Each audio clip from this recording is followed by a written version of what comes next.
but I cannot stress enough the idea that resistance training is important for everybody. And I make this joke actually in this facility here. We've talked about, because we have been having a symposium on muscle building. Patient says to me, I don't want to get too bulky. And I said, please try it out. If you figure out how to get too bulky, write it down and tell me how to do it. Because I've been endeavoring to do it for 25 years and I haven't figured it out. It's not going to happen. Toning does not work. Using the pink weights does not work. It has to be a resistance model. I was listening to this cellular biologist who I just love, and he's talking about energy, but he's a mitochondrial specialist from Columbia. And he's talking about the idea of nature and resistance.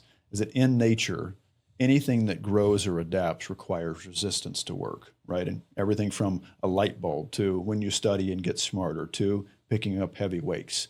Resistance is a requirement there for growth and adaptation. And I just thought that was beautiful. It's this sort of like flowery, ethereal way to talk about what is just true and to apply that logic to anything that we're doing, right? If you want to be smarter about something, you got to have that stress point where it's a little bit hard and you're like struggling just a little bit to understand this information.